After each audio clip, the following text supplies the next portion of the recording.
Moro ja tervetuloa uuteen videoon. Tänään sukelletaan Suomen keskiaikaan. Aiheet käsittävät myös uskontoa, kaupankäyntiä sekä politiikkaa. Aloitetaan käsitteestä keskiaika. Minkälainen oli Suomen keskiaika? Pähkinäsaari. Suomen saapui katolisuutta Ruotsista ja ortodoksisuutta Novgorodista 1100-1300-luvuilla. Pikkuhiljaa Suomen asettuneet kansat alkoivat levitä rannikoilta myös sisämaahan. Katoliset ja ortodoksiset taistelivat Suomesta vuoteen 1323 asti. Tuolloin sovittiin niin sanottu Pähkinäsaaren rauha. Täten Ruotsille jäi vain pieni osa nykyisen Suomen alueesta. Säädyt. Ruotsin vallan aikana Suomessa oli viidenlaisia ihmisiä. Aatelisia, papistoa, porvareita, talonpoikia sekä säädyttömiä. Aatelista ja papista otti elämästä, kun talonpojat raato. Kuitenkin talonpoikana olo oli huomattavasti mukavampi positio kuin säädytön. Tuolla johti avoliiton mies, kunnes hän kuoli, jolloin oli leskenvuoro, ja jos leski menee uudestaan naimisiin, siirtyy valta uudelle miehelle, eli leski ei saa pitää sitä. Talon päällikköä tottelee niin talon lapset kuin palvelusväki. Yleensä Euroopassa kirkko ja aateliset omistivat maan, mutta Suomessa useasti maan omistaja olikin talonpoika.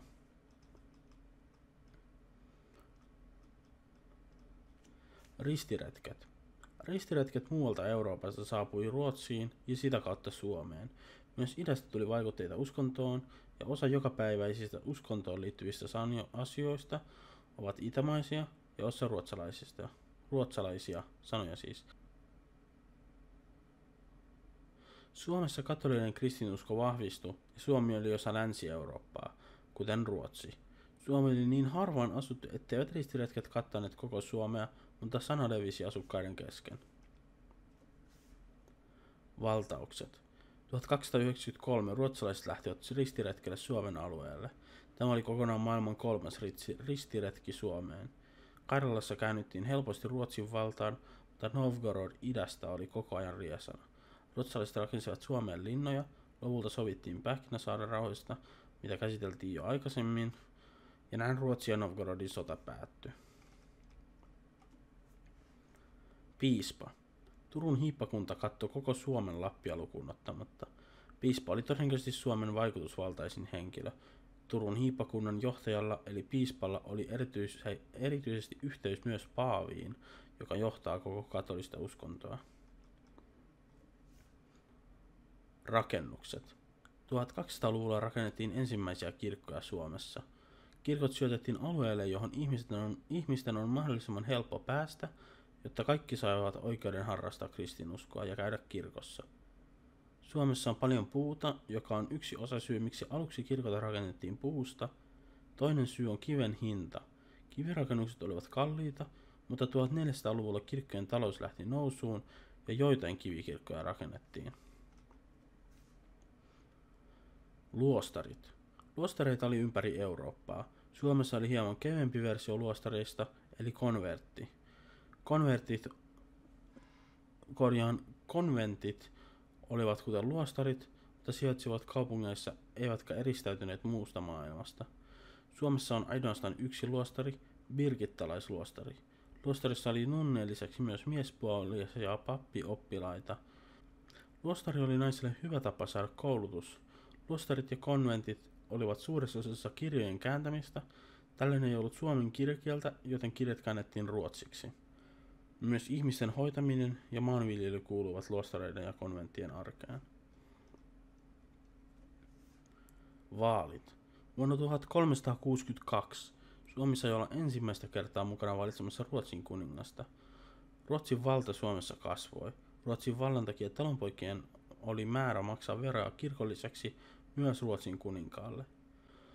Linnat. Suomen ja Ruotsin kannalta oli tärkeää rakentaa linnoja itärajalle sodan uhkan takia. Linnat olivat huomattavasti helpompi puolustaa. Keskiajalla suurin osa veroista meni linnojen ja sotilaiden ylläpitoon. Kalmarin unioni. Kuningas valittiin vaaleilla, jonka takia hänellä ei ollut paljon valtaa. Aateliset riitelivät keskenään kuninkaan arvonimestä. Tanskan kuningatar Margarete sai pojalleen yhdistettyä Norjan ja Tanskan, johon myös Ruotsi liittyi myöhemmin. Tätä kutsuttiin Kalmarin unioniksi. Unionissa alku oli sopuisa, mutta puolikkaan vuosisadan jälkeen alkoi liitto hajoamaan. Maat. Itämerellä oli useita eri maita, kuten pyhä saksalais-roomalainen keisarikunta, joka kantoi nykyisen Saksan ja Alankomaiden alueet. Sen lisäksi oli myös Puola-Liettuan synty, missä Puola katolisena yhdisti Liettuan kristinuskoon.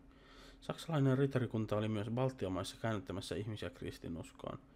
Baltian maat kävivät sotaa esimerkiksi pyhää saksalais-roomalaista keisarikuntaa vastaan ennen kristinuskoa. Laki. Suomessa ensimmäiset kirjalliset ruotsinkieliset lait muodostettiin 1300-luvulla. Suomessa oli ennen tätä käytännössä niin sanottu maan tapa, eli joka alueella oli omat tapansa hoitaa rangaistukset, eikä ollut yhtenäistä lakia. Jos sakko määrättiin rahana, se jaettiin se tasan uhrin, kuninkaan ja kihlakunnan välillä. Itämaa. Suomessa asutus kattoi eteläisen osan sekä merenrannikot. Suomessa ei heti käännytty kristinuskoon, vaan Suomen oma muinaisuuskonto eli kristinuskon kanssa sovussa. Kirkossa oli kuitenkin pakko käydä vähintään kerran vuodessa, mutta moni kävivät enemmän kääntyessään kristinuskoon. Kristinuskon myötä luotiin pyhimyspäiviä, eli kunnioitettiin jotain kristinuskon pyhimyksistä ja pidettiin tauko työnteosta. Työnteko oli jopa lailla rangaistava asia. Pyhimyspäivän aikana. Ruoka. Suomessa ihmiset syövät pääasiassa viljaa, sillä sitä kasvatettiin Suomessa paljon. Ruokana syötiin useasti leipää ja juotiin olutta. Myös marjoja kerättiin luonnosta. Voita, lihaa ja kalaa suolatettiin paljon, jotta se säilyisi mahdollisimman pitkään. Mutta suola oli kallista, joten ruokaa oli myös kuivatettiin. Lihansyönti tavallisessa perheessä oli harvinaista, koska lihan ylläpito oli kallista. Lihaa syötiin kuitenkin juhlahetkinä. Tämä liha yleensä saatiin teurastamalla eläin juuri juhlaa varten. Paasto. Katolisen ajan aikana Suomessa myös paastottiin. Kala oli yleinen ruoka, koska sitä sai syödä myös paastoamisen aikana. Katolinen kirkko kiersi raakana syömisen, sekä suurimman osan asioiden syöminen oli kiellettyä keskiviikkona, perjantaina ja lauantaina. Vaatetus. Suomessa oli kylmä talvisin, joten vaatteiden piti olla lämpimät. Niinpä takkeja valmistettiin paksusta villakankaasta. Rahvaat joutuivat tyytymään kotimaiseen lampaanvillaan, kun taas varakkaammat saivat ulkomailta hienompia vaatteita. Molemmat kuitenkin toimivat ihan hyvin. Varakkaat panostivat huomattavasti enemmän vaatetuksen ulkonäköön. Oli yleistä pitää ohuesta kankaasta tehtyä aisteettisempaa vaatetusta. Nämä olivat kuitenkin kalliita. Kesäisin yleensä ei tarvittu kenkiä, mutta talvella rahvas pukeutui tuohesta tehtyihin kenkiin, kun taas varakkaammat käyttivät nahkakenkiä. Vaellus. Rahvas pääsääntöisesti käveli kaikkialle. Hevoskuljetukset olivat kalliita, eikä tavallisella ihmisellä ollut siihen rahaa. Myös vesiteitse kuljettiin, jos matka oli pitkä.